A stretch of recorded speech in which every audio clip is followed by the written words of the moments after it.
So let's say we are continuing with our multivariate regression. तो कल हमने topic start किया था मल्टीवेरिएट रिग्रेशन. ये मल्टीवेरिएट रिग्रेशन होता क्या है? When you are going to have more than one independent variable. तो कल हमने यहाँ तक एक बार एग्जीक्यूट कर लिया था. तो अगर मैं आपको डेटा सेट दिखाऊँ तो ये डेटा सेट है जिस पे हम वर्क कर रहे हैं. इस डेटा सेट में ये जो प्राइस है ये है हमारा डिपेंडेंट वेरिएबल, और ये जितने भी बाकी सारे हमारे कॉलम्स हैं ये सब है हमारे independent variable. So when we have more than one independent variable, that technique is called as your multivariate regression. Okay? तो कल हमने डेटा सेट यहाँ पर लोड करा दिया था. इसके बाद यहाँ पर आपको इस डेटा सेट में मैंने बताया था कि हमारे पास बहुत सारी बाइनरी कैटेगोरिकल वैल्यूज हैं. उसको हमने कन्वर्ट करा लिया था न्यूमेरिकल फीचर में with the help of this label binarizer. ये लेबल बाइनराइजर आपको कहाँ पर अवेलेबल होता है? साइंटिफिक लर्न में प्री प्रोसेसिंग.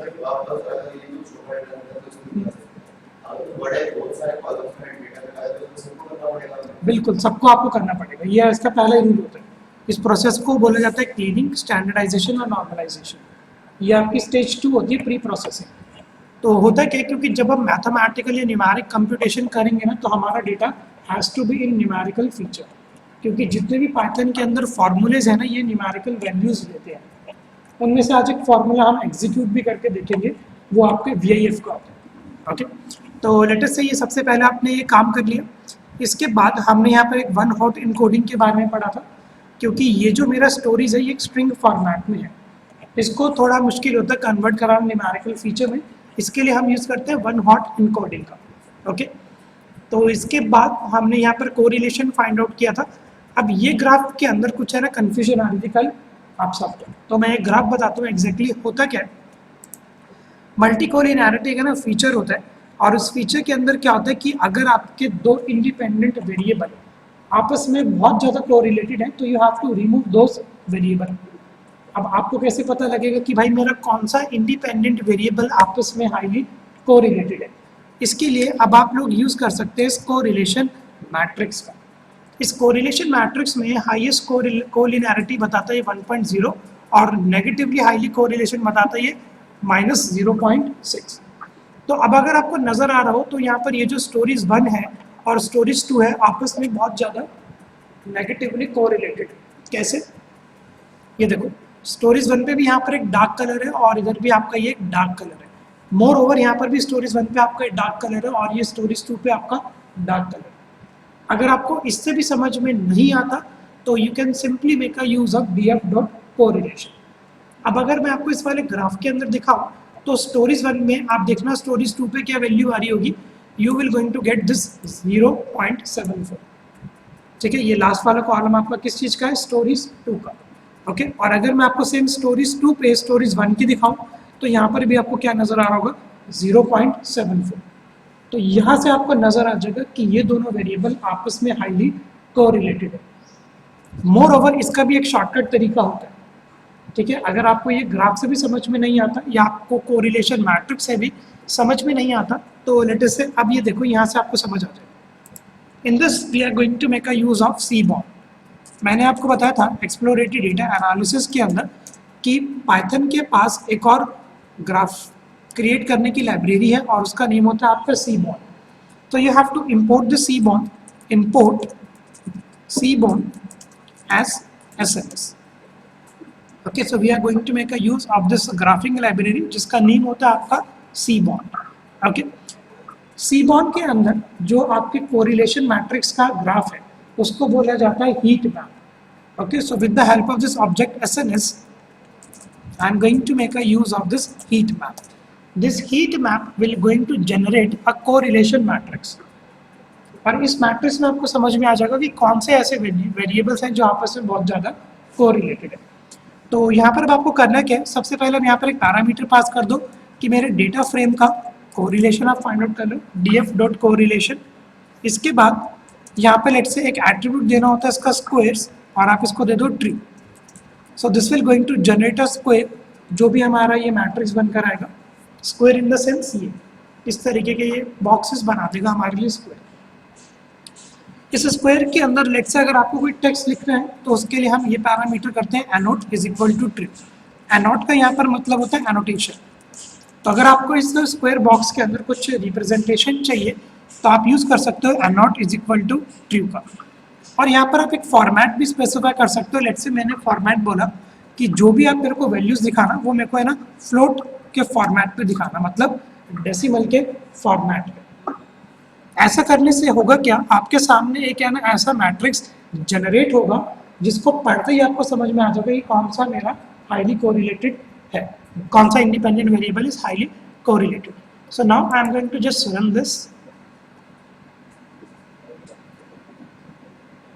ओके, एक सेकंड, कुछ इशू आ रहा है।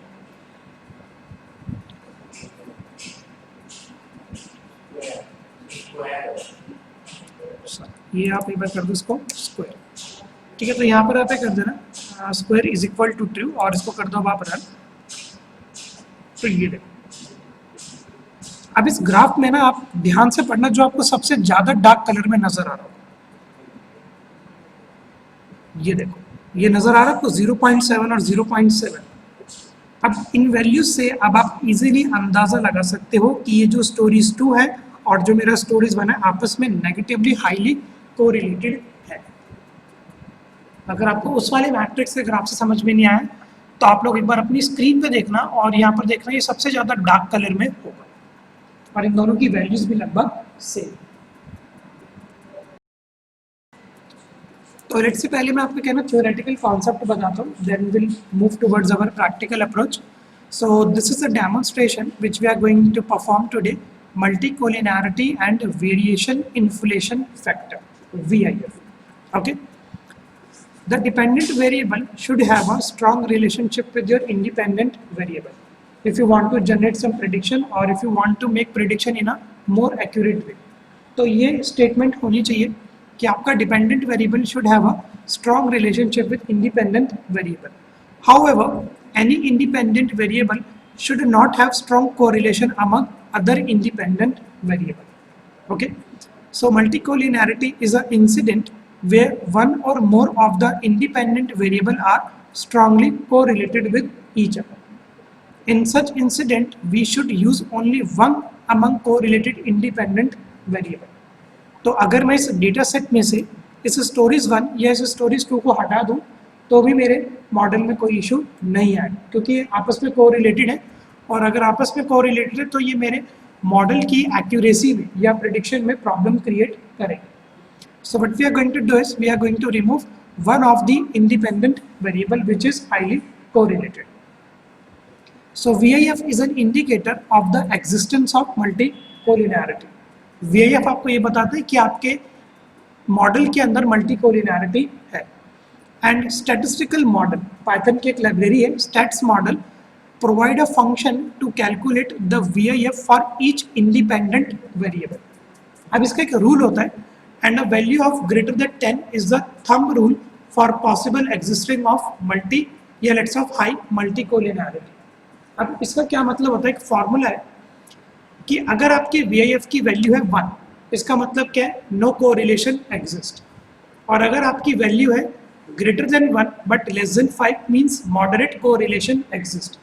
5 से अगर ज़्यादा हाई है तो हो सकता है कि मल्टीकोलिनियरिटी की पॉसिबिलिटीज़ है, और अगर कोई वैल्यू एक्सीड करती है 10 से तो आपको पक्का पता लग जाएगा कि हाईली मल्टीकोलिनियरिटी एग्जिस्ट करती है। तो ये VIF फैक्टर आपको इस तरीके से कंप्यूट करता है। तो जो अभी हमने ये मैट्रिक्स जनरेट किया है, we can notice from the plot that stories 1 has a strong negative correlation with stories 2। अब हम करने के वाले, now let's perform the VIF analysis to eliminate strongly correlated independent variable. देखो आप है ना मैनुअली नहीं लिख सकते कि आप लिख दो कि डिलीट डेटा फ्रेम ये स्टोरीज 1 या डेटा फ्रेम में से आपने डिलीट करा दिया स्टोरीज 2, आप ये खुद मैनुअली नहीं करेंगे, you have to make a use of VIF। हो सकता है कि इन दोनों के अलावा भी कोई और हाईली कोरिलेटेड वेरिएबल हो, तो VIF क्या करेगा, वो अपने आप ऑटोमेटिकली कंप्यूट करेगा कि कौन सा ऐसा वेरिएबल है जो हाईली कोरिलेटेड है, उसको अपने आप ही डिलीट कर देगा। तो यही सारा आज का हमारा डेमो रहेगा। तो लेट्स से करते क्या है, here first of all I am going to create a list of independent variable. Okay, here we are going to create a list of independent variable. Independent variables. अब ये लिस्ट आप किस तरीके से बनाएंगे, यहाँ पर लेटर से मैं क्या ना वेरिएबल यूज कर रहा हूँ इंडिपेंडेंट अंडरस्कोर वेरिएबल, ओके। और इसके अंदर आप सारी लिस्ट स्पेसिफाई करा दो कि यहाँ पे कौन कौन से इंडिपेंडेंट वेरिएबल्स हैं। So here I am going to make a use of list. पहला जो मेरा इंडिपेंडेंट वेरिएबल है वो है लॉट साइज। स्पेलिंग मिस्टेक आप लोग मत करना, थोड़ा इशू आ जाए। लॉट साइज, ठीक है, ये पहली स्ट्रिंग है। दूसरा लेट से जो हमारे पास है वो है बेडरूम्स। तीसरा हमारे पास है एक बाथरूम्स, BATHRMS। ये एज इट इज आप लिखना जो आपके इधर है, जैसे आपको देख सकते हो कि बाथरूम्स लिखा हुआ मेरे डेटा सेट में, ओके। इसके बाद we have one more independent variable जिसका नेम है आपका ड्राइववे। इसके बाद we have rec room, recreational room, इसके बारे में मैंने आपको कल बताया भी था, रेक रूम। इसके बाद we have a full base जो बताता है कि आपके होम के अंदर बेसमेंट है या नहीं है। इसके बाद we have gas, hot water. ये सारे इंडिपेंडेंट वेरिएबल्स आपके जितने भी रहेंगे वो सब आप लिखोगे यहाँ। Then we have air condition, air को जिसका नाम है। इसके बाद we have a garage places कि इस हमारे होम के अंदर गैराज है या नहीं है। इसके कॉलम का नेम है आपका garage PL। Then we have preferred area, pref area.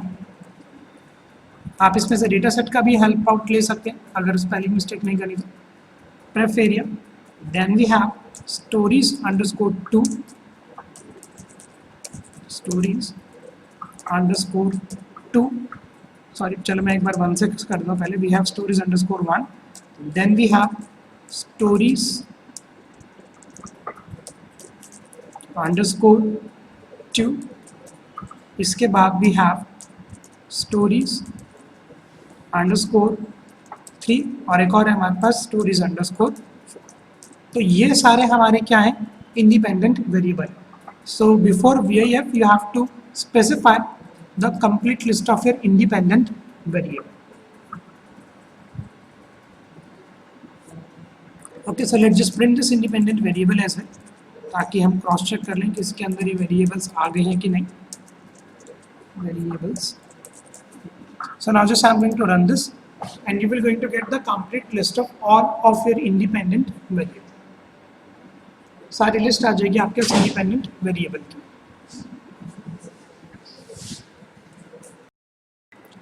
Okay, so after creating the list of independent variable, now we are going to perform various inflation factor. तो यहाँ से अब हम स्टार्ट करते हैं अपने VIF को कंप्यूट करना। तो लेटेस्ट से ये सबसे पहले अब आपको यहाँ पर है ना कुछ मॉड्यूल्स हैं जो इंपोर्ट कराने पड़ेंगे। The first module which we are going to use is import numpy as NP, क्योंकि यहाँ पर numpy के कुछ फंक्शंस हैं जो हमको यूज करने पड़ेंगे। Moreover we are going to make a use of from stats model. Okay, मैंने अभी आपको थियोरेटिकल पार्ट में बताया था कि we have this stats model which provides us a function to compute the VIF। तो यहाँ पे हम यूज कर लेते हैं फ्रॉम स्टैटिस्टिकल मॉडल, ठीक है। ये इसका कंप्लीट नेम आप इस तरीके से लिख देना, stat models. We have a named as stats dot outlier. Okay, ये यहाँ पर आप एक बार कर लेना, OUTLIERS, ठीक है। और ये आपका कंप्लीट नेम होता है इन्फ्लुएंस। तो ये फ्रॉम का मतलब होता है पैकेज नेम। तो फ्रॉम के आगे आप जो लिखते हो ये होता है पैकेज का। इस पैकेज में से लेट्स से मेरे को क्या इंपोर्ट कराना है, then you have to specify the name of your library. और जिस लाइब्रेरी का नेम है वो है आपका वेरिएंस इन्फ्लेशन फैक्टर। आप एक बार टैब का भी यूज कर सकते हो अगर आपको सजेशन दिखा रहा है आपका जुपिटर, तो well and good. So this is our model which we have to import the first. तो statistical model dot stats dot outliers underscore influence package से आपको मिल जाएगा ये VIF। इससे पहले आप इसको एक बार रन करा लेना ताकि अगर कुछ इशू आता है कि नॉट फाउंड तो please just let me know. तो यहाँ पे सबसे पहले मैं अपनी लिस्ट फैच करा लेता हूँ ऑफ इंडिपेंडेंट वेरिएबल्स की। इंडिपेंडेंट वेरिएबल्स, ये जो ऊपर आपने वेरिएबल बनाया था, और इसकी इंफॉर्मेशन मैं लेट्स से एक्स नाम के वेरिएबल के अंदर स्टोर कर देता हूँ। तो अगर मैं आपको एक्स प्रिंट करके दिखाऊं तो you will going to get the complete list of your independent variables. ये सारी इंफॉर्मेशन आ जाएगी। नहीं, हमने ऊपर पहले अभी इसको डिक्लेयर किया यहाँ पर, ठीक है। और यहाँ पर अगर आप प्रिंट कर दोगे एक्स को तो आपको प्राइस नज़र नहीं आएगा, जो कि मेरा एक डिपेंडेंट वेरिएबल है। बाकी सारे इंडिपेंडेंट वेरिएबल्स की इंफॉर्मेशन आपके पास आ जाएगी। ओके, इसके बाद I am going to make a use of my dependent variable, और जो मेरा डिपेंडेंट वेरिएबल है वो है डेटा फ्रेम का प्राइस। ओके, तो अगर आप इस बाय को प्रिंट करोगे तो you will going to get the complete list of your price. So after selection of our independent variable and our dependent variable, let's proceed further. अब यहाँ पे सबसे पहले हमें क्या है, थ्रेशोल्ड बताएंगे। अभी थ्रेशोल्ड क्या होता है? Threshold maximum. तो लेट्स से मैंने आपको बताया था कि VIF की वैल्यू अगर आपके 10 से ग्रेटर है तो मतलब कि हमारे मॉडल के अंदर हाईली मल्टीकोलिनियरिटी है। तो उसके लिए मैंने यहाँ पर एक है ना वेरिएबल डिक्लेयर किया थ्रेश, और इसको लेट्स से असाइन कर दिया with the value of 10। Thresh यहाँ पर क्या होता है कि मल्टीकोलिनियरिटी की वैल्यू अगर 10 से ज़्यादा जाती है तो ये बताती है कि आपके मॉडल के अंदर हाईली मल्टीकोलिनियरिटी एग्जिस्ट करती है। और ये मल्टीकोलिनियरिटी क्या होता है? हाँ,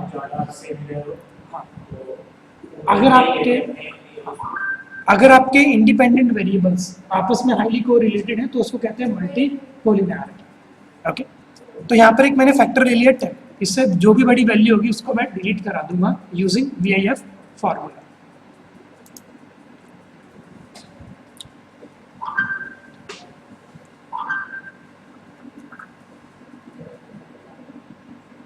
डन, यहाँ पर आपने कर दिया था।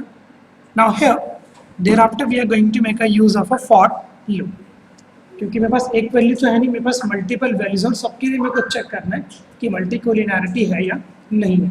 तो लेट अस से यहाँ पर I am going to make a use of this for loop for I in. मैं यहाँ पर एक है ना फंक्शन यूज कर रहा हूँ आपके np.arange का। ये आपके लिए क्या करता है कि ना रेंज बना देता है, और ये जो अरेंज है ये दो पैरामीटर आपसे रिसीव करती है, स्टार्टिंग इंडेक्स और आपका एंड इंडेक्स। तो स्टार्टिंग इंडेक्स तो लेट्स से मैंने दे दिया आपका 0, एंड इंडेक्स मैंने लेट्स से क्या दे दिया, length of my independent variables. इससे कोई शॉर्टकट किधर भी है? Okay, length of my independent variable.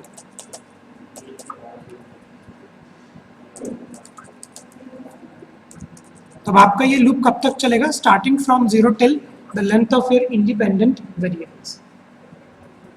और इससे ऊपर आप एक बार है ना चेक भी करा सकते हो कि आपकी लेंथ के इंडिपेंडेंट वेरिएबल्स की, तो you will going to get either 13 और 12। तो तब तक आपका ये फॉर लूप चलेगा। Okay, so just make a use of this colon, और अब आप लोग आ जाओ अपने फॉर लूप की बॉडी के अंदर। तो np.arange क्या करता है, एग्जैक्टली सीक्वेंस बनाता है। ठीक है, तो जिनको नहीं पता late me just show you. ये आप लोग बस एक बार प्रोजेक्टर पे देख लेना कि np.arange करेगा क्या। अगर मैं इसको कर दूं प्रिंट, तो ध्यान से देखना,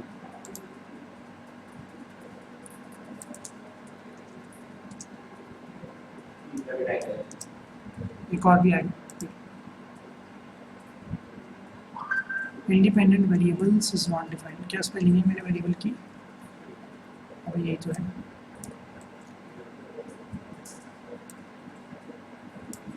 बाकी स्पेलिंग मैंने थोड़ी मिस्टेक करी हुई है।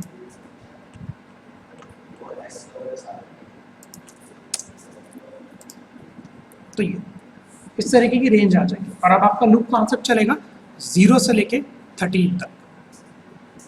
ओके, तो यहाँ तक कोई कंफ्यूजन मत रखना, ये आप हटा भी सकते हो।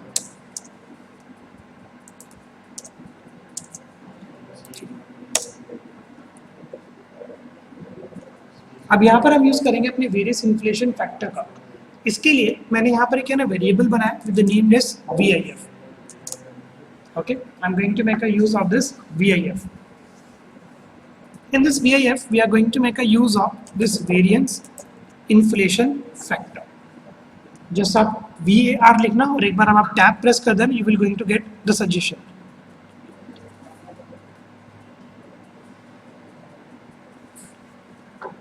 अब ये आपसे क्या रिसीव करता है, आपके जितने भी इंडिपेंडेंट वेरिएबल्स होते हैं उनकी वैल्यूज। ओके, क्या रिसीव करता है, जितने भी आपके इंडिपेंडेंट वेरिएबल्स होंगे उनकी वैल्यू। तो लेट्स से इसका पहला आर्ग्यूमेंट मैं स्पेसिफाई कर देता हूँ x, और लेट्स से इसके अंदर पास करता हूँ इंडिपेंडेंट वेरिएबल्स की values dot values. Okay, this is a parameter which this VF is going to receive from you independent variable की सारी values, और एक और पैरामीटर ये आपसे रिसीव करता है, ये रिसीव करता है उनके इंडेक्सेस। तो यहाँ पर मैंने क्या ना वेरिएबल बना दिया IX कि जितनी भी आपकी वैल्यूज हैं उनके इंडेक्सेस क्या क्या है। अब इस IX की वैल्यू के लिए भी मेरे को एक और फॉर लूप चलाना पड़ेगा कि मेरे को हर एक वेरिएबल की वैल्यू का इंडेक्स मैं इसको दे सकूँ। तो ये IX की वैल्यू अब आप किस तरीके से कंप्यूट करोगे है, you have to make a use of an another for loop. तो इसी के आगे आप कंटिन्यूएशन में लिख देना। तो अगर आपको कल को बताना हो कि ये सब कंटिन्यूएशन में है, तो मैं यहाँ पर एक ये बड़े वाले स्क्वायर ब्रैकेट का यूज़ कर लेता हूँ। ओके, और मैं यहाँ पे इसको क्लोज कर रहा हूँ और मैं बता रहा हूँ कि इसी के अंदर फॉर, ठीक है, अगर आपको बताना हो कि इसी के साथ कंटिन्यूएशन में है तो you just have to make a use of this square bracket. अब यहाँ पर हम निकालते हैं कि इंडेक्स आप किस तरीके से कंप्यूट करोगे। तो यहाँ पर मैंने लिखा IX in range, make sure कि आपका एक ही लाइन के अंदर होना चाहिए। तो मैंने यहाँ पर लिखा कि IX इन रेंज। अब मैंने इसको रेंज बतानी होती है, तो रेंज हम कैसे बताएंगे, you just have to make a use here I'm going to make a use of my independent variable, independent variables। ये आपको बताएगा इसकी रेंज, ठीक है। और यहाँ पर अब बता देना डॉट शेप 1, ठीक है, सॉरी ये आपका स्क्वायर ब्रैकेट्स में आएगा 1। अब ये जो मैंने लिखा है इसका मतलब क्या होता है ये मैं आपको भी बताता हूँ, you just have to write this. तो मैं आप लोगों के लिए एक बार नीचे लिख रहा हूँ, आप ये लिख देना, कोई मिस्टेक मत करना, ठीक है। तो अगर मैं आपको सिर्फ इसको प्रिंट करके दिखाऊं तो इसमें आ जाएगा आपका 546। शेप 0 का मतलब होता है रोज और शेप 1 का मतलब होता है कॉलम, 14 आ जाएगा, ठीक है। और अगर आप इस वाले लूप को भी एग्जीक्यूट करके देखोगे तो let me just show you, और इसके बाद मैं प्रिंट कर देता हूँ मेरे IX की वैल्यू। तो अब आपके पास क्या नज़र आ जाएगी, आपके पास पूरी रेंज आ जाएगी 0 से 13 तक, ठीक है। इसको एक बार मैं कमेंट कर देता हूँ। तो समझ में आया कि अब आप अपने कॉलम्स के इंडेक्सेस किस तरीके से बताओगे VIF को, कि मेरा पहला इंडिपेंडेंट वेरिएबल है 0th इंडेक्स पे, दूसरा है 1 पे, और लास्ट है मेरा 13 पे। ओके, तो ये ऊपर वाला फॉर्मूला था हमारा जो हम एग्जीक्यूट करा रहे थे, इसको मैं अब अनकमेंट कर देता हूँ, ठीक है। और अब इसी में कंटिन्यूएशन में रखते हैं। मेक श्योर कि ये आपका एक ही लाइन के अंदर हो, तो मैं इसको एक ही लाइन में कर देता हूँ। ऐसा वैसे कुछ इश्यू नहीं है, बट कभी कभी प्रॉब्लम्स आ जाती है। ओके, तो लेटेस्ट से अब इसी के आगे हम कंटिन्यूएशन में कर रहे हैं कि अब ये VIF फैक्टर किस तरीके से कंप्यूट करेगा। अभी हम ये प्रोग्रामेटिकली करेंगे और इसके बाद हम मैनुअली भी करेंगे, ठीक है ना। आपको फॉर्मूला बहुत पता होना चाहिए इसके बारे में जो इम्पोर्टेंट है।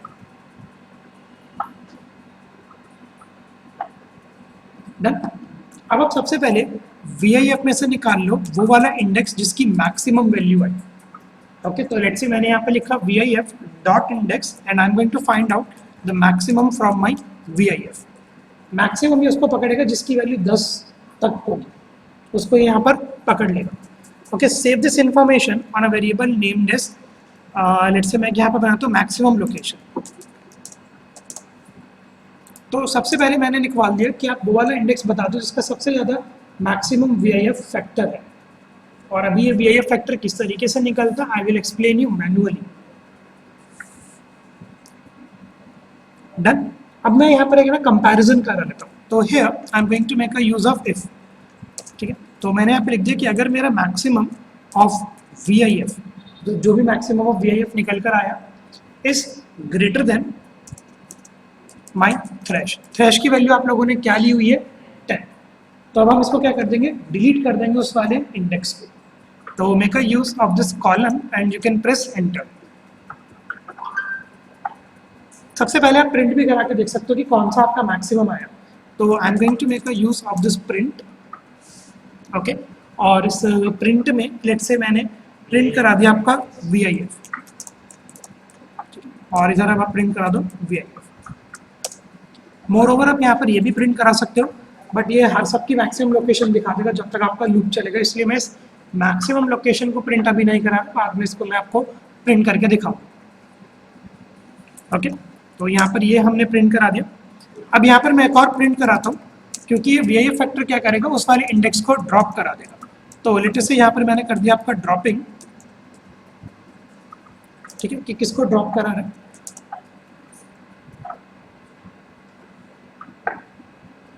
अब यहाँ पे लेट्स से मैं कंकैटिनेशन करा देता हूँ, देखते हैं कि अभी किसको ड्रॉप कराए. तो यहाँ पर अब आप एक बार लिख दो x इंडिपेंडेंट वेरिएबल, क्योंकि सारी इंफॉर्मेशन मेरी इसके पास है. इंडिपेंडेंट वेरिएबल्स,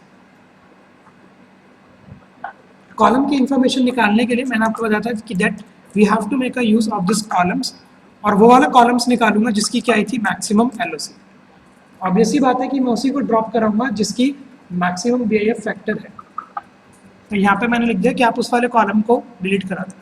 मोर ओवर अगर आपको उसका इंडेक्स भी जानना हो तो आप यहाँ पर एक और कंकैटिनेशन करा सकते हो. ठीक है, और यहाँ पे लेट से मैं लिख देता हूँ एक बार डबल कोट्स के अंदर या सिंगल कोट्स के अंदर लिख दो, कोई इशू नहीं है. ओके, यहाँ पर एक कंटिन्यूएशन में है मेरा, दिखा देते हैं कि एट इंडेक्स, कि किस इंडेक्स पे हमने ये VIF फैक्टर सबसे ज़्यादा हमको मिला और किस वाले को हमने डिलीट कराया. और यहाँ पर आप लिख दो ना स्ट्रिंग ऑफ मैक्सिमम LOC, तो you will going to get the index. आपको यहाँ पर मैक्सिमम लोकेशन का जो भी इंडेक्स होगा वो आपको यहाँ पर मिल जाएगा. ठीक है, ये एग्जैक्टली अगर आप प्लस यूज़ करते हो तो आपको STR लगाना पड़ता है, और अगर आप कॉमा यूज़ करते हो तो आपको ये STR लगाना नहीं पड़ता. ओके, ये फैक्टर मैंने आपको बेसिक्स में बताया था. प्लस का मतलब क्या होता है कि you are going to perform string concatenation, और कॉमा का मतलब होता है कि वो कोई भी वैल्यू. ठीक है, तो मैं अभी यहाँ पर कॉमा यूज़ नहीं कर रहा, तो इसलिए मेरे को यहाँ पर यूज़ करना पड़े आपके स्ट्रिंग का. इसके बाद अब आप यहाँ पर कर दो delete, make a use of this delete keyword, और वो वाला आप डिलीट करा दो. लेटेस्ट से कौन सा, वो वाला इंडिपेंडेंट वेरिएबल जिसकी सबसे ज़्यादा मैक्सिमम LOC. तो सबसे पहले मैंने प्रिंट करा दिया और उसके बाद उसको डिलीट कराया, वरना वो नज़र ही नहीं आता. तो मैंने पहले प्रिंट करवा दिया और उसके बाद हमने इसको डिलीट करवा दिया. इसके बाद अगर ऐसा नहीं आता, तो ये सब मेरा अभी इफ़ के अंदर चल रहा था, तो मैं इफ़ से बाहर आ जाता हूँ. And now I am going to make a use of an else. आप थोड़ा यहाँ पर स्पेसिंग का ध्यान देना. ठीक है, तो मैं इफ़ से पहले बाहर आया हूँ और इसके बाद मैं यहाँ पर एल्स लिख रहा हूँ. इंडेंटेशन पे आप थोड़ा एक बार ध्यान दे देना. इसके बाद आप कर दो ब्रेक. ब्रेक का मतलब होता है कि आपको पूरा ये बाहर ले आएगा. ओके, इसके बाद आप प्रेस कर दो एंटर. एल से बाहर आ गया और मैं फॉर लूप से भी बाहर आ गया इधर. अब हम क्या कर देते हैं कि let's say now I am going to print my final independent variable. तो यहाँ पर ये जो आपका फॉर्मूला है, ये उन सारे इंडिपेंडेंट वेरिएबल्स को डिलीट कर देगा जो आपस में हाईली कोरिलेटेड होंगे. और इसके बाद जो भी हमको बचेंगे वो हम यहाँ पर प्रिंट कराना कि वे फाइनल इंडिपेंडेंट वेरिएबल्स जो आपको पास मिलेंगे. यहाँ पर मैं इसको कंकैटिनेशन कराता हूँ, या लेट्स से इस तरीके से कराता हूँ independent variables. Okay, so let me just cross check it. कुछ इशू आ रहा है. Independent variable is not defined. Okay, मैंने स्पेलिंग कहीं पे मिस्टेक करी है. यहाँ पर मैंने एक टाइपो मिस्टेक करा है. Okay, so let me just run this. तो ये तो आपको यहाँ पे नज़र आ रहा है स्टोरीज 2 जो हाईली कोरिलेटेड था वो भी हटा दिया. मोर ओवर एक और इसको मिला बेडरूम. ये तभी मैंने कहा था कि हम मैनुअली डिलीट नहीं करेंगे, कि मैंने कोरिलेशन मैट्रिक्स जनरेट किया और अपने आप हटा दिया. ये देखो स्टोरीज 2 तो इसने हटाया, इसको एक और वेरिएबल मिला बेडरूम भी. वो कैसे मिलेगा मैं अभी आपको दिखाता हूँ, बट पहले आप ये एक बार स्क्रिप्ट एग्जीक्यूट कर लो. और अगर किसी का कुछ भी टाइपो मिस्टेक या कुछ भी एरर आ रहा है लेट मी नो. ठीक है, ये आपका मैं एक ही बार में लिख रहा हूँ, ये आपकी पूरी स्क्रिप्ट है। ठीक है, मेक श्योर कि आप लोग इसको एक सिंगल लाइन के अंदर ही लिखना। तो लेट्स इसने पहली आइटरेशन करी और इस आइटरेशन में लेटेस्ट से इसने सबसे पहले जो ड्रॉप किया है वो किया stories underscore two at index number 11। अगर आप यहाँ पर कंप्यूट करोगे तो लेटेस्ट से 0 1 2 3 4 5 6 7 8 9 10 11, तो इस वाले कॉलम को इसने सबसे पहले क्या कर दिया, एक बार ड्रॉप कर दिया। इसके बाद ड्रॉप करने के बाद इसने एक और बार आइटरेशन परफॉर्म कराई। तो लेटेस्ट से आइटरेशन के बाद यहाँ पर आएगा स्टोरीज 2, ये ड्रॉप कर दिया इसने ऑन इंडेक्स नंबर 11। फिर यहाँ पर इसने एक और बार आइटरेशन कराई तो 10 से ज़्यादा इसको वैल्यू क्या मिली, 12। अब यहाँ पर स्टूडेंट को ये कन्फ्यूजन होती है कि सर इसने 11 क्यों नहीं उठाया, 17 क्यों नहीं उठाया, क्योंकि यहाँ पर सबसे पहले आपने कौन सा डिलीट करा है जिसकी मैक्सिमम है, आप उसको डिलीट करा रहे हो जिसको मैक्सिमम है। आप ये कंपेयर नहीं करा कि एक ही मैक्सिमम, वो दोबारा से फिर वीआईएफ कंप्यूट होता है, उसको हटाने के बाद फिर से दोबारा आपका वीआईएफ कंप्यूट किया जाएगा, उसमें जो फिर मैक्सिमम होगा उसको हटा देगा। तो जब तक इसको मैक्सिमम मिलता रहेगा, जैसे अब इसको ना सेकंड नंबर पे एक मैक्सिमम वैल्यू मिली और वो थी हमारी बेडरूम्स, तो उसने उसको भी डिलीट कर दिया। अब देखते हैं कि ये वैल्यूज है ना किस तरीके से कंप्यूट होती है। ओके, तो अगर मैं आपको फॉर्मूला बताऊं वीआईएफ फैक्टर का, तो let me just make a use of, तो ये आपके ना वीआईएफ का फॉर्मूला होता है 1 डिवाइड बाय 1 माइनस, ठीक है, और यहाँ पर लेट से आपका ये फॉर्मूला होता है r raise to the power 2। ओके, जहाँ पर ये r raise to the power 2 क्या होती है, coefficient of determination, coefficient of determination. ठीक है, ये फॉर्मूला होता है आपके वीआईएफ फैक्टर का 1 divide by 1 minus r raise to the power 2। अब ये कोएफिशिएंट ऑफ डिटर्मिनेशन कितनों को पता है, are you aware of this coefficient of determination? ठीक है, बढ़िया। तो लेटेस्ट से मैं आपको बताता हूँ कि सबसे पहले ये कोएफिशिएंट ऑफ डिटर्मिनेशन किस तरीके से निकाला जाता है। तो लेटेस्ट से इसके लिए हम एक डेमो एग्जांपल ले रहे हैं।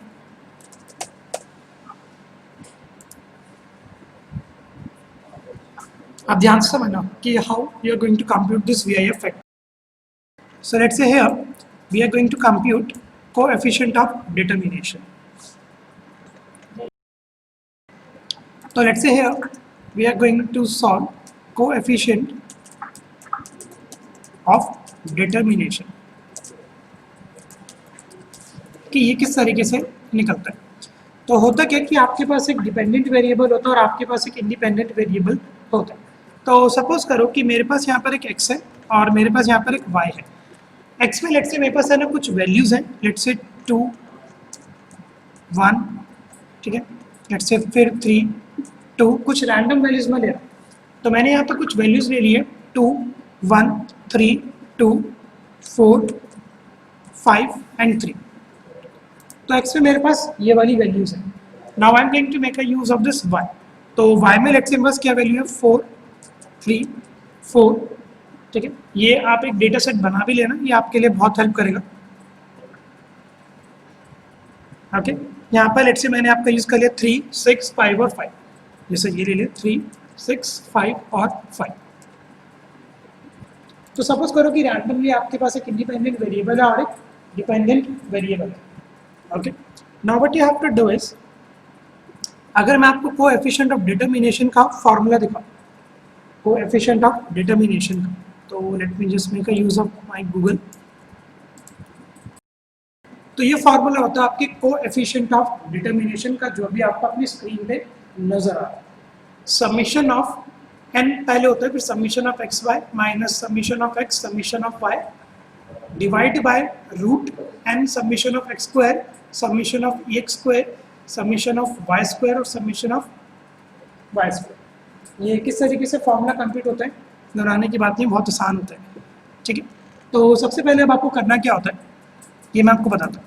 यहाँ पर आप बना लो तो x, यहाँ पर आप एक बना लो y, इधर आप बना लो एक एक्स वाई, एक आप बना लो यहाँ पर एक्स स्क्वायर और यहाँ पर आप एक बना लो वाई स्क्वायर।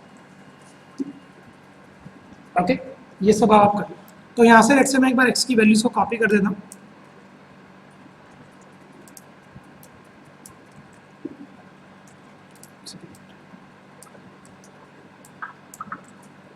चलो कुछ इशू आ रहा है, एक बार ऐसे लिख देते हैं। ये मैं लिख देता हूँ लेट्स से 2 1 3 2 4 5 3। ये आप x की वैल्यूज लिख दो। सेम आप y की वैल्यूज लिख दो 4 3 4 3 6 5 और 5। तो x और y को अगर आप मल्टीप्लाई करोगे तो क्या आएगा, ठीक है। तो यहाँ पर अब आप वैल्यूज लिख दो। 8 आएगा, 3 आएगा, 3 4 are let's say 12, then we're going to get 6, then you will going to get 24, then 25 and then 15। ये हो गया, ठीक है। अब मैंने यहाँ पर बोला कि x का स्क्वायर, ये एग्जैक्टली x का स्क्वायर है। तो x का स्क्वायर अगर आप करोगे तो क्या आ जाएगा आपके यहाँ पर 4 1 9 फिर 4 25 एंड देन 9। अब आप यहाँ पर y का स्क्वायर कर लो, आसान है ये भी, 16 9 फिर, ठीक है। इसके बाद you will going to get y का आप देखना 9 देन 36 देन 25 एंड देन 25। ये तो सबसे पहले आपको ये इस तरीके से सॉल्व कर लेना होता है। अब यहाँ पर लेटर से अगर मैं आपको दिखाऊं सबमिशन ऑफ p, ठीक है, ठीक है। तो अगर मैं इन सबका एक बार सबमिशन दिखा दूं आपको, तो इसका सबमिशन क्या आ जाएगा मेरे पास 20, सबका सम। इसका अगर मैं आपको सबमिशन करके दिखाऊं तो इसका सम आ जाएगा लेट्स से मेरे पास 30। इसमें अगर मैं आपको सबमिशन करके दिखाऊं इसका, तो विल गोइंग टू गेट 93। इसका अगर करके दिखाएं सबमिशन आपको, तो इसका आ जाएगा हमारे पास 68। फिर इसका आप सबमिशन कर दो, सबमिशन कुछ नहीं होता, सबमिशन होता है आपका टोटल सम। तो ये, तो अगर मैं इसका सबमिशन कर दूं तो will going to get this 136। सारी वैल्यूज अब आपके पास आ गई। Now you have to put these value on to this formula, ठीक है ना। एक्स वाई का सम पता लग गया, एक्स का सम पता लग गया, वाई का सम पता लग गया, एक्स का स्क्वायर पता लग गया, सम एक्स के स्क्वायर का सम, वाई के स्क्वायर का सम और वाई के स्क्वायर का मतलब टोटल का स्क्वायर का सम, ये सब आपको मिल जाएगा। ये कोएफिशिएंट ऑफ डिटरमिनेशन निकालने का फॉर्मूला होता है। आर स्क्वायर वैल्यू आपके पास आ जाएगी, ये पूरी। हाँ, उसके बाद ये, हाँ, ये आपको मिल जाएगा coefficient of determination R raise to the power 2, ठीक है। तो अगर आप इसको सॉल्व करो तो then you will definitely going to get the value. अब यहाँ पे सबसे पहले होता है आपका n। n का मतलब क्या होता है, सम, मतलब कितने नंबर ऑफ वैल्यूज है मेरे पास। तो आई गॉट 7, 1 2 3 4 5 6 7, ठीक है। तो अगर मैं इसी वाले फॉर्मूले को आपको यूज करके दिखाऊं तो लेटेस्ट से सबसे पहले आ जाएगा मेरे पास 7, ओके। x और y का जो सम आया था वो आया था मेरे पास लेट्स से 93, ओके। ये जो मेरा x और y का सम आया था सॉरी 93 था। इसके बाद क्या लेट्स से आपके फॉर्मूले में माइनस, यहाँ पर अब आप लगा दो, इस तरीके से आप इसको पूरे को सॉल्व कर सकते हो। -20 30, ये हमारा टोटल सम आया था x का और y का, ओके। इसके बाद you have to divide this number and you have to make a use of this square root sign. तो जैसे ही आप ये फॉर्मूला इंप्लीमेंट करोगे you will going to get the R square value, ठीक है। तो यहाँ पर आप कर दो 7। देखो फॉर्मूला क्या कहता है कि लेट्स से इसके बाद आपको लिखना है सबमिशन ऑफ एक्स स्क्वायर। तो सबमिशन जो मेरा एक्स स्क्वायर का आया था वो आया था 68 का स्क्वायर, ओके। इसके बाद लेट्स से आपके पास क्या आ जाएगा अराउंड ये माइनस ऑफ EXY, जो भी हमारा फॉर्मूला EX का स्क्वायर, देन फिर वही आपका 68 का स्क्वायर, ठीक है। और यहाँ पर आप ये फॉर्मूला इस तरीके से आप पुट कर दो आगे जाके पूरा फॉर्मूला। तो जब आप इस फॉर्मूले को सॉल्व करोगे तो you will going to get an R square value. और जैसे ही आपके पास आर स्क्वायर की वैल्यू हो जाए तो VAF क्या आप ये वाला फॉर्मूला इंप्लीमेंट कर दो, So this is how VIF going to compute these values जो आपके सामने अभी निकल कर आई थी, ये जो आपके सामने वैल्यूज अभी निकल कर आई थी। ओके, इसमें से VIF क्या चेक करेगा कि जो सबसे पहले मैक्सिमम इसको मिलेगा और अगर वो 10 से बड़ा होगा तो उसको ये डिलीट कर देगा। तो अभी हमारे दो इंडिपेंडेंट वेरिएबल डिलीट हो चुके हैं, एक है हमारा बेडरूम्स और एक है हमारा स्टोरीज अंडरस्कोर। तो ये कॉन्सेप्ट है मल्टीकोलिनियरिटी का एंड VIF का। So let's say after computing our various inflation factor, now we are going to check our model performance. Okay, and in order to check the model performance, the common practice is to split the data set into 80/20 or 70/30.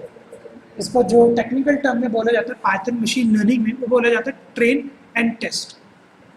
इसमें exactly हम करेंगे क्या, basically it is used to train data set to build the model and then apply the trained model on the test data set, evaluate the performance of the model.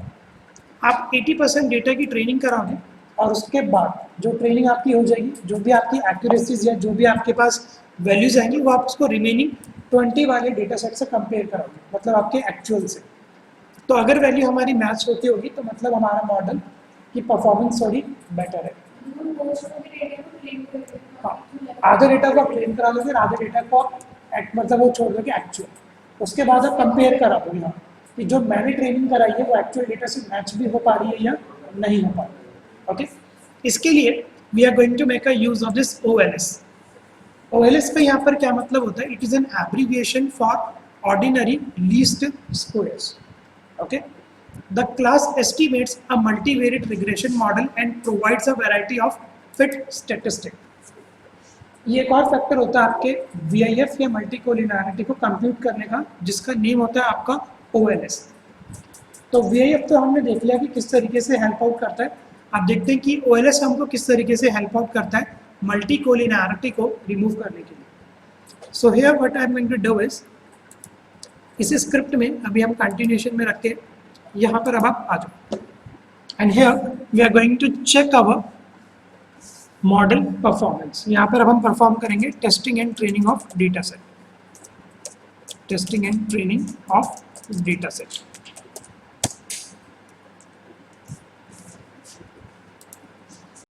तो यहाँ पे latest से मैंने एक x नाम का variable ले लिया और इस x वेरिएबल के अंदर मैंने स्टोर करा लिया मेरे independent variable, independent variables. Okay, now I'm going to print this x to show you। तो अभी आपके पास ये सारे इंडिपेंडेंट वेरिएबल आ जाए। इसके अंदर आपको वो नज़र नहीं आएंगे जो ऊपर डिलीट आप लोग कर चुके हो। ओके, तो आपको बेडरूम्स यहाँ नज़र नहीं आएगा और आपको स्टोरीज अंडरस्कोर 2 भी यहाँ पे नज़र नहीं आएगा। ठीक है, इसके बाद let's say I am going to make a use of my dependent variable y। ठीक है, और y जो मेरा डिपेंडेंट वेरिएबल है वो है मेरा प्राइस। और अगर आप प्रिंट करोगे y तो आपको सिर्फ प्राइस की इन्फॉर्मेशन नजर आएगी और कुछ भी इन्फॉर्मेशन नजर नहीं आएगी। आप देखते हैं। तो लेटेस्ट से अब हमको करना क्या है, we are going to make a use of here testing and training. तो यहाँ पे लेटेस्ट से मैं दो वेरिएबल बनाता हूँ, एक मैंने बना दिया x अंडरस्कोर टेस्ट के नाम से, या चलो पहले बनाता हूँ x अंडरस्कोर ट्रेनिंग के नाम से, एक मैंने बना दिया x अंडरस्कोर टेस्ट के नाम से। तो दो वेरिएबल आप बनाओगे अपने इंडिपेंडेंट वेरिएबल के लिए और दो आप वेरिएबल बनाओगे अपने डिपेंडेंट वेरिएबल के लिए। तो यहाँ पर लेटेस्ट से मैं एक और दो वेरिएबल बनाता हूँ, y अंडरस्कोर ट्रेन और y अंडरस्कोर टेस्ट। ठीक है,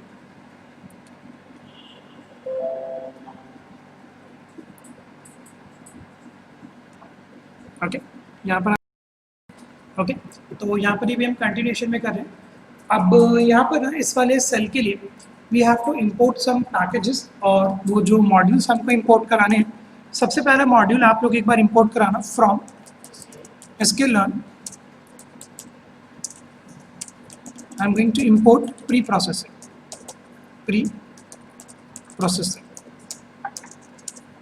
Moreover, we have to import some more packages from sklearn। Import matrix okay यहाँ पर ये कुछ मॉड्यूल्स हैं जो हमको एक बार इंपोर्ट कराने पड़ेंगे from scientific learn import pre processing, then you have to import matrix. ये इंपोर्ट कर लेना, बट फिर भी एक बार मैं चेक कर लेता हूँ। अभी ये इंपोर्ट करा चुका हूँ तो वेल एंड गुड है। प्री प्रोसेसिंग बस हमने किया, मैट्रिक्स नहीं किया, ठीक है। तो कोई दिक्कत नहीं है, दोबारा से कर दो, नॉट डिफाइंड का वरना कुछ इशू ना आ जाए, ठीक है। अब इसके बाद लेट्स से हमको एक और इम्पॉर्टेंट मॉड्यूल है जो इंपोर्ट कराना है। तो एक पैकेज का नेम है यहाँ पर आपका from sklearn, okay, and we have a package named as .cross validation. This is a package which we have to make a use. From sklearn .cross validation, I'm going to import this test underscore train underscore split. ठीक है, आप यहाँ पे एक बार ये लिख देना train underscore test underscore split. This is a package which we have to import.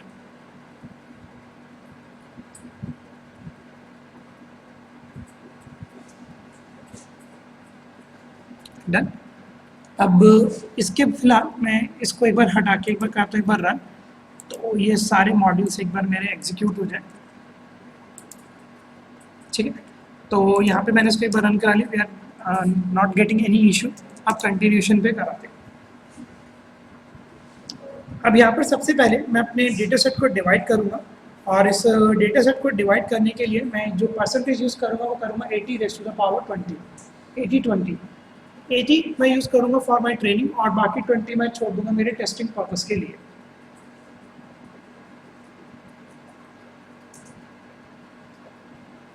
Done. तो इसके लिए अब हम यहाँ पर यूज़ करेंगे आपका ये ट्रेन टेस्ट स्प्लिट का, train underscore test underscore split का, okay, and you have to specify some attributes over there.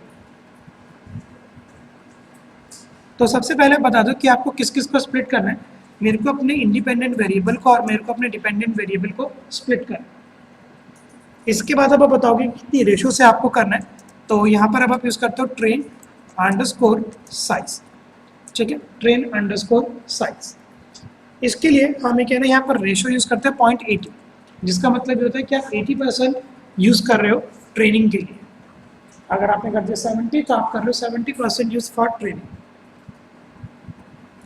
इसके बाद यहाँ पर आप एक और एट्रीब्यूट यूज़ करोगे जिसका नेम होता है आपका रैंडम स्टेट,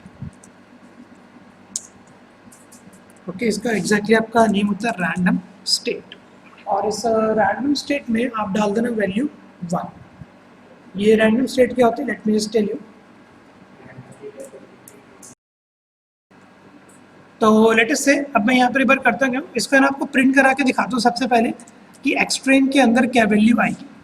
तो अगर मैं इसको रन कराऊँ तो यहाँ पर कुछ इस तरीके की वैल्यूज आ जाएगी। ये आपको थोड़ी ना रैंडम्स नज़र आ रही होगी, रैंडम, ओके। और अगर आप यहाँ पर प्रिंट करो इसकी शेप तो आपको पता लग जाएगा कि इसने कितनी वैल्यूज एग्जैक्टली पिक करी हैं। तो इसने 436 वैल्यू लेनी। तो हमारे डेटा सेट में टोटल वैल्यूज थी 536 के अराउंड, 540 के अराउंड जो भी थी। तो उसमें से इतनी वैल्यूज ने ट्रेनिंग के लिए ले ली है, और टेस्टिंग के लिए इसने कितनी वैल्यूज ले ली हैं you can cross check it. ये सब वैल्यू रैंडमली ये लेगा, बाकी 110 इसने ले लिए टेस्टिंग के लिए।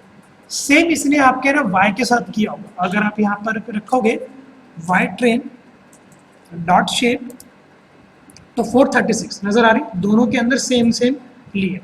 तो ये बोलता है कि जो आपका रैंडम स्टेट 1 है कि जितनी आप स्प्लिटिंग करोगे एक्स के लिए उतनी स्प्लिटिंग होनी चाहिए आपके वाई के लिए भी, ओके। तो दोनों की आपको शेप लगभग सेम नज़र आएगी। अगर आप यहाँ पर करोगे टेस्ट अंडरस्कोर डॉट शेप को तो ये आप लोग एक बार क्रॉस चेक कर लो, अगर किसी का अलग आना तो बता दो, ठीक है। मैं इसको एक बार प्रिंट ही करके दिखा देता हूँ। Print X train, okay, here I am going to make a use of my X train. Error आ रहा तो मैं एक बार चेक कर लेता हूँ, ठीक है। इसी को अब आप एक बार कॉपी पेस्ट कर दो वाई ट्रेन, और यहाँ पर आप प्रिंट कर देना वाई ट्रेन। इसी तरीके से आपको इनकी भी सेम नज़र आएंगी, आपकी एक्स टेस्ट की और वाई टेस्ट की। तो रैंडम नंबर आपका एग्जैक्टली ये बताता है कि स्प्लिटिंग रैंडम हो बट दोनों के अंदर लगभग सेम। ठीक, तो इसको मैं प्रिंट करता हूँ आपका वाई टेस्ट, और इधर आप प्रिंट कर सकते हो अपना Y test. So when you run this cell, same information you will going to get. मैं यहाँ पे दोनों की एक बार शेप प्रिंट करता हूँ वरना बहुत सारा डेटा आएगा। डॉट शेप और इधर भी आप लगा दो डॉट शेप। तो ये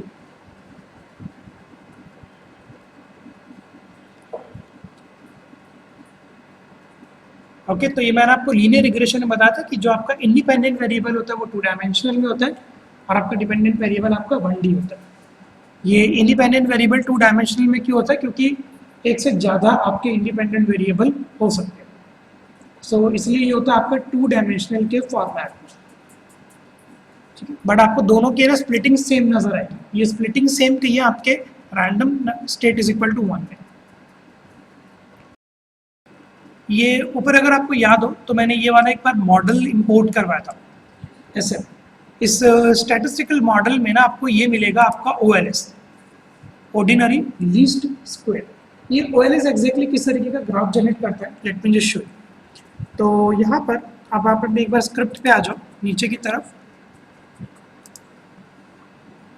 ओके, और इधर इसका एक बार हम यूज़ कर लेते हैं आपके OLS का।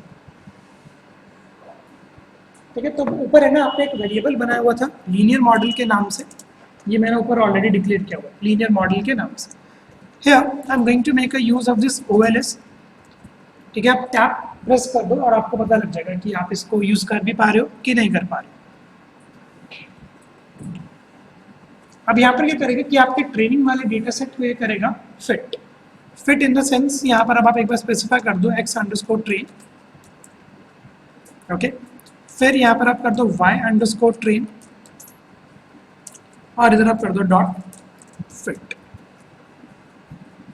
ठीक है, this will going to create a model for you. और ये मॉडल आप ध्यान से बना कि किस तरीके का क्रिएट करें। तो this is a command which you have to type sm.ols आपका xtrain और आपका ytrain और डॉट फिट। हाँ सर इस xtrain के अंदर आपका सबसे पहले y आता है। Okay, you have to specify y first and then you have to specify your x। Okay, ये OLS का थोड़ा मैंने गलत बता दिया, आपको y ट्रेनिंग सबसे पहले आएगा और x ट्रेन। हाँ, आपका सबसे पहले डिपेंडेंट वेरिएबल आएगा, उसके बाद आपका इंडिपेंडेंट वेरिएबल आएगा, क्योंकि डिपेंडेंट वेरिएबल मेरा डिपेंड करता है आपके इंडिपेंडेंट वेरिएबल पे। ओके, और इसके बाद अब आप यहाँ पर एक यूज करो प्रिंट का and just simply type this lm.summary। Make a use of this lm.summary।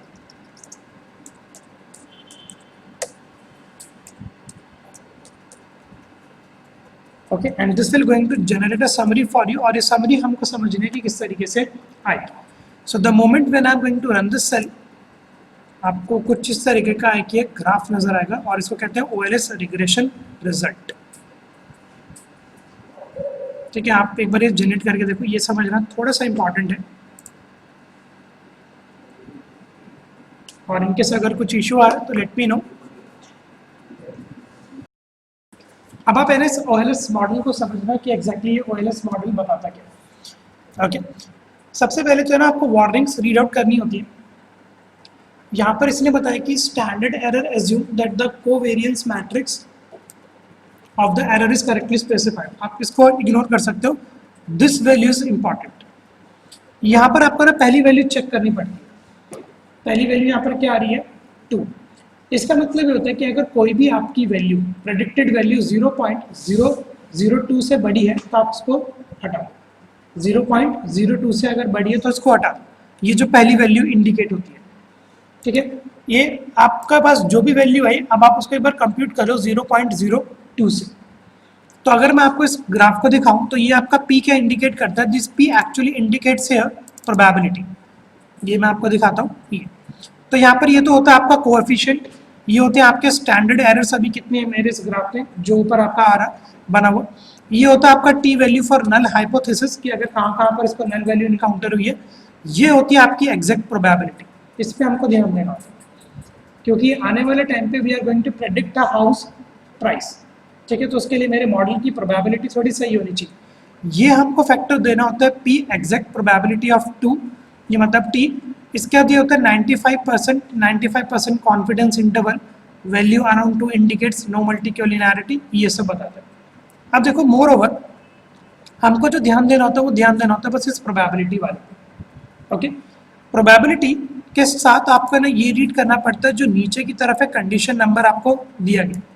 यहाँ पर इसने बोला कि अगर कोई वैल्यू 0.02 से ज़्यादा होगी तो मतलब वो highly correlated, you can ignore that value. अब आप प्रोबेबिलिटी में चेक करो ऐसी कौन सी वैल्यू है जो आपको 0.02 से ज़्यादा बड़ी नजर आ रही है। 0.02 से एक ये आ रही है 181, ये आ रही है हमारी 181, इट इज ग्रेटर देन 0.02, और ये एग्जैक्टली किसकी है, रेक रूम की। तो लेटेस्ट ये क्या बोलते हैं कि अब आप इसे ना रेक रूम को कंसिडर मत करो। ठीक है, मैं अब आपको दिखाता हूँ कि अगर मैं रेक रूम को कंसिडर ना करूँ तो क्या होगा। ये आप ध्यान से एक बार देखना, पहले आप प्रोजेक्टर पे देख लो, then you can execute it. मैंने इसी इंडिपेंडेंट वेरिएबल्स को ले लिया। ओके, यहाँ पे लेट्स से मैं इनको पेस्ट कर देता हूँ। सबसे पहले यहाँ पर ये बेडरूम भी हटा देता हूँ क्योंकि ये ऊपर हट गए थे, इनको मैंने यहाँ से हटा दिया, इस बेडरूम्स को। यहाँ से मैं उठा देता हूँ इस रेक रूम को, क्योंकि इसके ओएलएस के अकॉर्डिंग इसने बोले कि आप एक रेक रूम को हटाओ जिसकी वैल्यू 0.02 से ज़्यादा है। इसके बाद हमने जो डिलीट किया था ये फैक्टर के थ्रू, वो हमने किया था स्टोरीज 2। तो मैं एक बार इसको भी हटाता हूँ, स्टोरीज 2, ये रहा मेरा स्टोरीज 2। इसको भी मैं लेट से यहाँ से एक बार हटा, ठीक है। और लेट से मैं इन्हीं सारे इंडिपेंडेंट वेरिएबल्स को बस एक बार कंसिडर करता हूँ। So I am just going to run this. तो ये मेरे अब इंडिपेंडेंट वेरिएबल आ, इसके अंदर बेडरूम्स भी नहीं है, रेक रूम्स भी नहीं है, और आपका क्या नहीं है, स्टोरीज 2। अब लेट से अगर ये मॉडल में फिर से जनरेट कर, ठीक है, तो लेटेस्ट से इसी को बस मैं एक बार कॉपी कर रहा हूँ and I am just going to paste it over there. ये हटा देता हूँ मैं इंडिपेंडेंट वेरिएबल, ठीक है, ये। And now I am going to rerun this cell, ठीक है। तो ये मेरा, मैंने सेल को एक बार दोबारा से रन किया। ओके, अभी भी वैल्यूज लगभग सेम ही है, ये चलो ठीक है, कम हो गई है, पहले 12 थी अब 11 हो गई। Okay, now I am going to just copy this, और अब देखते हैं कि क्या मेरे मॉडल के अंदर कुछ डिफरेंस नजर आएगा कि नहीं। जैसे ही मैं इसको एक बार करूंगा रन, तो अब आप यहाँ पे देखो कि ऐसी कोई वैल्यू है जो आपको नजर आ रही है 0.02 से बड़ी, कोई भी वैल्यू नहीं है, ठीक है। तो अब हम जो अपना मॉडल प्रेडिक्ट करेंगे वो थोड़ा एक्यूरेट मॉडल होगा। तो ओएलएस मॉडल भी आपका क्या काम आता है, मल्टी कोलिनैरिटी रिमूव करने के लिए काम आता है। ये आपको एक वैल्यू देता है, ठीक है, ये वैल्यू ये अपने आप काउंट करता है इस तरीके से। ये बोलता है कि अगर वैल्यू इससे ज़्यादा कोई आ रही है, इसका मतलब ये होता है कि आप 0.02 इसको कंसिडर कर सकते हैं।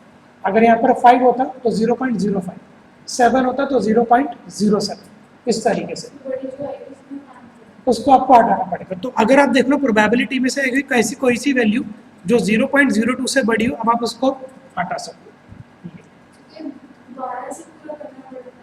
हाँ, ये तब तक मैं करूँगा जब तक कि वैल्यू 0.02 से कम नहीं हो जाती। इससे अगर एक और बार होता तो मैं एक और बार इसी को कॉपी पेस्ट करता, उसमें से मैं उस वाले इंडिपेंडेंट वेरिएबल को हटा देता और फिर से ये सब स्टेप रिपीट करता।